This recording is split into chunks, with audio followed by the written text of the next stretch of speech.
Hi viewers, আসসালামু আলাইকুম। স্বাগত জানাচ্ছি আজকের একটা মজাদার ডেলিশিয়াস বড়দিনের স্পেশাল ফ্রুট কেক। এই ফ্রুট কেকটি দেখে কোনো অংশে কিন্তু মনে হচ্ছে না যে এটা বাসায় তৈরি করা হয়েছে। এতটা স্পঞ্জি হয়েছিল, দোকানের থেকে কোনো তুলনায় কম ছিল না, বরঞ্চ আমি বলবো দোকানের থেকেও দ্বিগুণ স্বাদের তৈরি করে ফেলেছিলাম আজকের এই ফ্রুট কেকটি। রেসিপিটি তোমাদের সাথে শেয়ার করার জন্য চলে আসলাম। আশা করছি তোমাদের কাছে অনেক ভালো লাগবে। চলো তাহলে আজকের এই মজাদার ফ্রুট কেকের রেসিপিটি দেখে নেওয়া যায়।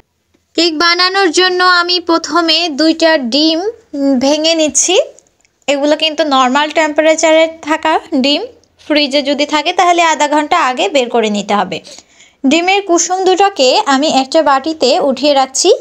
হ্যান্ড উইংস দিয়ে করার ক্ষেত্রে অনেক ভালো হয় যদি ডিমের কুসুমগুলোকে আলাদা করে উঠিয়ে রাখা হয়। এখন এখানে আমি 1 কাপের মতন দিয়ে দিচ্ছি চিনি। চিনিটা একবারে দেব না, অল্প অল্প করে দেব আর বিট করে নেব।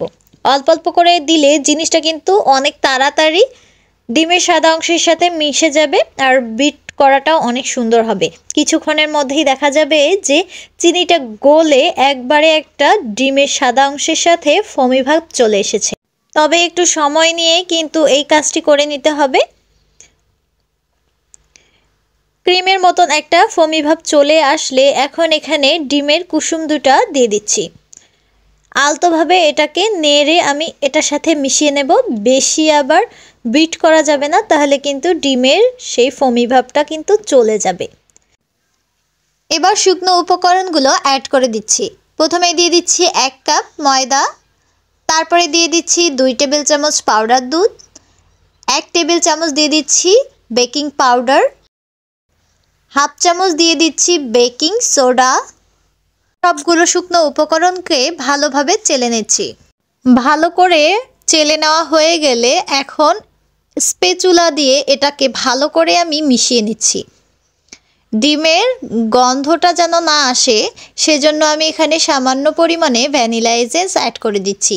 এতে খুব একটা সুন্দর বাজারের মতন কেকের ফ্লেভার চলে আসবে। তারপরে এখানে দিয়ে দিচ্ছি 1/3 কাপ রান্নার তেল। তেলটা দেওয়ার কারণে কিন্তু কেকের যে স্মুদি ভাবটা আছে সেটা কিন্তু অনেকটাই সুন্দর হয়ে যায়। ভালোভাবে মেশানো হয়ে গেলে এখন এখানে লিকুইড দুধ সামান্য অ্যাড করে দিচ্ছি, জিনিসটা যেন আর একটু পাতলা হয়ে যায়। ব্যাটারটা যদি একটু পাতলা হয় কেকটা খেতে কিন্তু অনেকটাই স্মুদি হয়, অনেকটাই নরম হয়। ব্যাটারটা মাখা হয়ে গেলে এখন শেষ ফিনিশিংয়ে আমি কিছু ড্রাই ফ্রুট এখানে অ্যাড করে দিলাম। ড্রাই ফ্রুটটা দেওয়ার কারণে কেকটা খেতে যে কি মজার ছিল।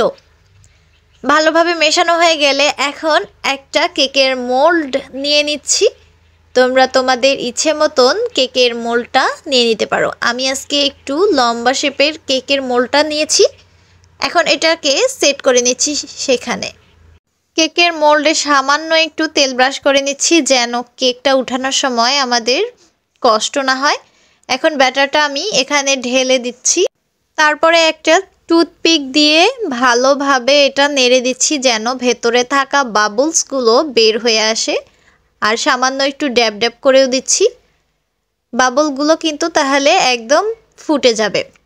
এরপরে আমি একটা কড়াইয়ে স্ট্যান্ড দিয়ে কেকটা দিয়ে দিলাম। আধা ঘন্টা বেক করে নেব। তার আগে আমি একটু ড্রাই ফ্রুট উপর দিয়ে দিচ্ছি। ড্রাই ফ্রুটটা দেওয়ার কারণে কিন্তু কেকের সৌন্দর্যটা আরও দ্বিগুণ বেড়ে গেছে। খেতে তো মজার ছিল, সেটা তো বলার বাহিরে। সুন্দর করে আমি উপরে আরও কিছু ড্রাই ফ্রুট দিয়ে এটা ডেকোরেট করে নিচ্ছি। আধা ঘন্টা বেক করে নেওয়ার পর ফাইনাল লুক তোমরা দেখতেই পাচ্ছ। মাশাআল্লাহ কতটা সুন্দর লাগছে আজকের এই কেকটা দেখতে। এখন একটা চাকু দিয়ে আমি চারো সাইডটা কেকের ছাড়িয়ে নিচ্ছি।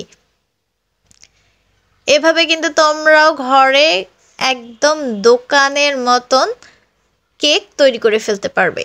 আশা করছি আজকের রেসিপি তোমাদের কাছে অনেকটাই ভালো লেগেছে। এরকম নতুন নতুন রেসিপি পেতে অবশ্যই আমার চ্যানেলটা সাবস্ক্রাইব করে দিও। তাহলে আজকের মতন আমি বিদায় নিয়ে নিচ্ছি। সবাই সুস্থ থেকো, ভালো থেকো। আল্লাহ হাফেজ।